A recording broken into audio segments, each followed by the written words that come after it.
आङो ठिकादार हिसाबै माने राजु नार्जारि बिथां आदाया बुंदों सानाव मा होनो BPF-नि केम्पिं खालामो मोनाव बिल UPPL-नियाव बिल बियो प्रमद बर' बिथांनियाव बिल बियो आं सोरनियाव बिनो नङा होमबा सरकारा सोरनि प्रमद बर' बिथांनिथ' सरकार बिनियाव बियो आं सोरनियाव बिनो ना गर्जन सारनियावबा बै जोंहा माबा आसामनि सोरबा EM-नियाव बिनांगौ होमबा माबा मिनिस्टारनाव बिनांगौ होमबा हा आं हाग्रामा महिला बिथांनाव बिल बिनांगौ होमबा सरकारा जायनियाव दङ बिनियावसो बिगोन हा बिथाङा आरो मा बुंबावदों मा हराव होनदोंना हरावलाय मानोथो लेंहरो बिथांमोना ठिकादारखौ मोनावसो लेंहरो मिथिबाय मोनाव मानो लेंहरो आंथ' बिल मोननोनो फैसा होना दोनदों आं 18 लाख मिथिबाय बिल मोननोनो फैसा लाना दोनदों आंनिफ्राय मानो लेंहरो बिसोर मोनाव सानावथ' फैसा साननायखौ नुगोन नालाय नरे मोनावलाय मानोथो लेंहरो आरो आं जुदि UPPL-आव थांनो थाखाय आं रायलायदोंबा आंनो फैसाखौ होजोब आङो मा आं हारसिं नङा 1000 जन मानसि मागोन नङा होमबा दाबोथ' 126 कोटि ना मा फैसा ओरैनो दङ BTC-आव रानाखै होदो UPPL-आव लाना थांदो नङा होमबा फैसाखौ एकाउन्टाव थ्रोब सोग्रोलाय नरे मा लाना थांजोबगोन ना सोग्रो आदा राजुआ बुंनानै बिक्रमा UPPL-आव फैसिगोन हो बेनो 12-15 कोटिसो एकदम लाना फैजोबगोन ना होलाय नरे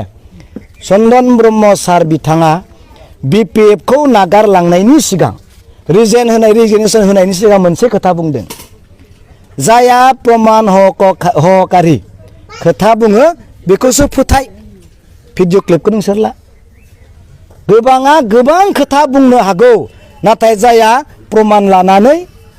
जुक्ति होनानै फोरमान लानानै खोथा बुङो बेखौसो फोथायनांगौ होननानै मानगोनां चन्दन ब्रह्म सारा बुंलांदों बे आंनि थाखाय मोजां नायदो नाय निकलाटनि बेखौ प्रमद बर'नि डिपार्टमेन्टआनो आं लिरना हरबाय माने प्रमद बर'आ चिफ इडुकेसन डिपार्टमेन्टनि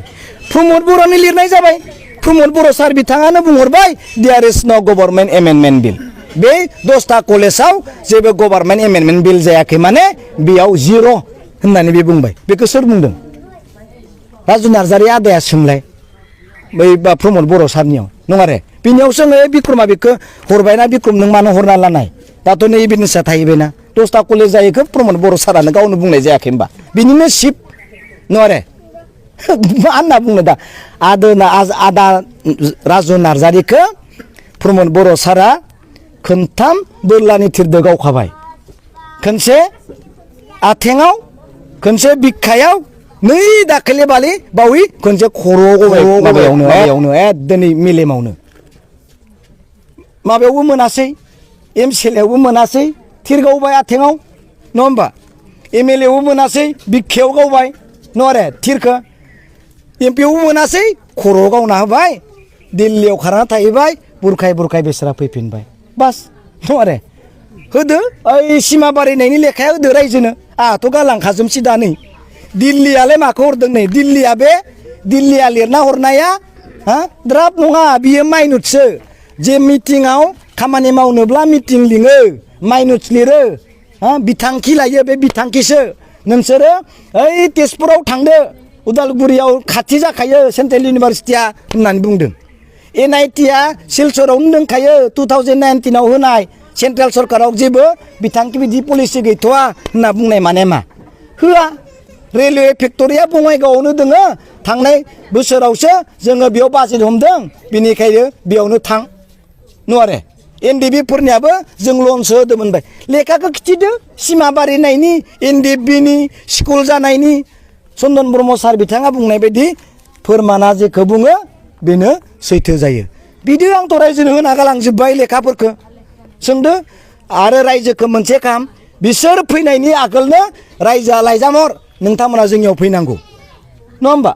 रायजोखौसो उल्था लिंहरब्रा नोंथांमोना जोंनियाव फैनांगौ मिटिं खुंफैनांगौ जोंनियाव गोबां लेखा दं बेसेबां थखायनो दिल्लीयाव खारना थायोब्लाबो जोङो बुरखांनानै लाना फैगोन स्टेटआव थाखुमादोंब्लाबो बुरखांनानै लाना फैगोन मा खारनो नोंसोरलाय नङा होमबा दुलाराय बर' फरायसा आफादा नाजादोंमोन जों नुदों दिल्ली थांदों स्टेट थांदों नाजादों नाथाय फेलार जाबाय दुखु गोनां खोथा नाजायाखै नङा नाजादों आयं मिथिबायना प्रमद माबाया दिपेन बर' सार बिथाङा बिराद नाजादों प्रमदखौ बासायनो गोबां नाजादों जातिखौ गोबां बासायनो नाजादों नाथाय दिल्ली आरो स्टेटआ बिटिआर एकर्डखौ 6.3 दफा स्कुल कलेजखौ फोजोबनानै होबाय गासैखौबो नाटसाट खालामबाय खुलुमबाय बे आंनि समस्ति याव नोंथाङा सोंदों बेसेबां जइन जादों दिनै खेबनै जइन खालामनाय जाबाय सबायझार बिसिडिसि ओमफ्राय नैबे सिडलियाव बैहाय सबायझार बिसिडिसियाव 40 जन आरो नैबेहाय 41 जन माने सिडली प्राइमारियाव बुंनो थाङोब्ला जइनिंखौ ओरैबायदि जों बुंजागोन आवगायनिफ्रायनो आं बुंदों जे समस्तियैनो गासैबो जोंनि जेनाखि इउपिपिएल दोलो बेहायनो दङ होननानै आं हमनो हायो आरो आं बेखौ बुंबोबाय थादों थ' बेनिखायनो दिनै जोङो फोरमान हिसाबै दाख्लैबो जोङो खनथामसिमखौ जइन खालामबाय आरो गोबां मानसिफोरा दिनै फैनोनो नागिरगासिनो दंखायो खारन जोङो नुबाय मिडियाफ्राव मा सोलिगासिनो दा बेनिखायनो आं जोबोद गोजोननाय मोन्दों आरो ओनसोलनि जेनाखि दैदेनगिरि बिथांमोना पुरा एक्टिभै खामानि मावगासिनो दङ दा बेनि फलाव बेनि फिथाइयाव दिनै नैबे जइनिं प्रग्रामा जानानै थांदों गाबोन बेलासिनि 4 रिंगायाव काजलगावनि गिदिर बाजारफोराव मानगोनां सिगांनि बारग' मन्थ्रि सुन्दर ब्रह्मआ हाबगोन बिथाङाबो सिगांनि बिटिएफनि आरो गाबोननि ओनसोलाव जौदों चिरां जिल्ला हिसाबै माबायदि थासारि जुदि गाबोन बिथांमोना थांनायनि उनाव बिथांखौ आं सिगांनो बरायग्रोबाय गोबां खोनाबाय थादों जे बिथाङा जइन जासिगोन खिन्थु दाख्लैसो बिथाङा क्लियार बुंनानै लाबाय आरो बिनिफ्राय रायजो राजाफ्राबो रोखा जाबाय जे बिपिएफनि जेनाखि गोख्रों मावथि मानगोनां चन्द्रन ब्रह्म बिथाङा जइन जासिगोन बेखौहाय जोङो स्टाडि खालामनानै नायोब्ला हयथ' बिपिएफआ गावसिनि स्टेन्डआव दं जोंनि नोजोराव लोरबांथिखौनो जों नुबाय आरो स्पेसियेलि बुंनो थाङोब्ला बिथांनि जेनाखि कनसाइन्स आरो बिथांनि जि सिन्थाधारा बिथांखौ जोङो मान सनमान बावदों आरो खौसेथिनि जेनाखि देंखो बिथाङा सिगां बोग्रोदों होननानै जों बुंनो सानगोन आरो सासे दैदेनगिरिनिफ्राय गिदिर दैदेनगिरिनिफ्राय जोङो नुदों गोबां इउटुबफ्राव बुङो जे जाखांफुनाय लाइमोनफोरा दैदेनगिरिफ्रानो बेरेखाब्ला रायजो राजाखौ बोरै दैदेननो होननाय बाथ्राखौ जोङो नुबाय थादों खिन्थु बिथाङा मोनसे एग्जाम्पल देखायबाय जोंनि गेजेराव जे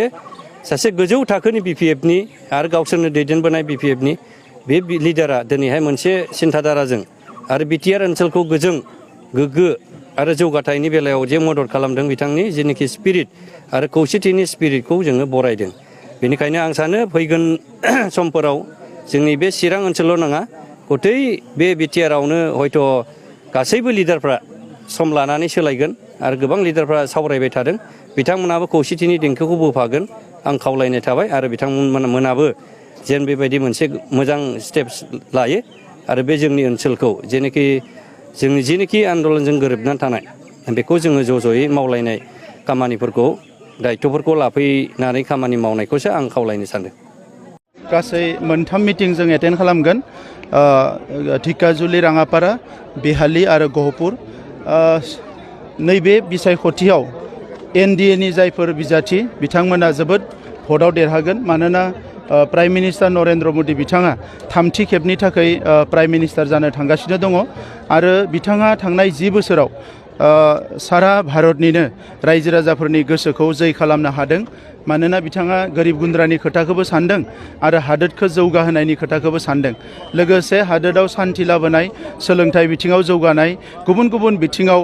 खामानि मावनानै रायजो राजाफोरखौ गासैबो बिथिङाव बिथाङा मोजाङै दैदेननो हादों दा नंखायनो भारत हादोरनि गासैबो मानसिफ्रानो नरेन्द्र मदि बिथांखौ 3थि खेबनि थाखाय प्राइम मिनिस्टार जानायखौ लुबैयो आरो बिनि थाखायनो नैबे बिसायख'थियाव नरेन्द्र मदि बिथांनि नामावनो भट होगोन रायजो राजाया बेयो रोखा दा दिनैनि समाव नुयो जे सनितपुर जि जोंहा समस्ति दङ बे सनितपुर समस्तियाव जि जोंनि बिजाथि रन्जित दत्त बिथाङा गोबां भटआव देरहासार जागोन आरो जोंनि माहारि हिसाबै दिनैनि समाव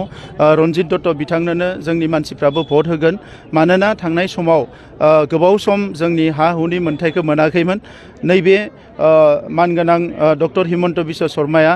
बिबान लानायनि उनाव आसामनि चिफ मिनिस्टार हिसाबै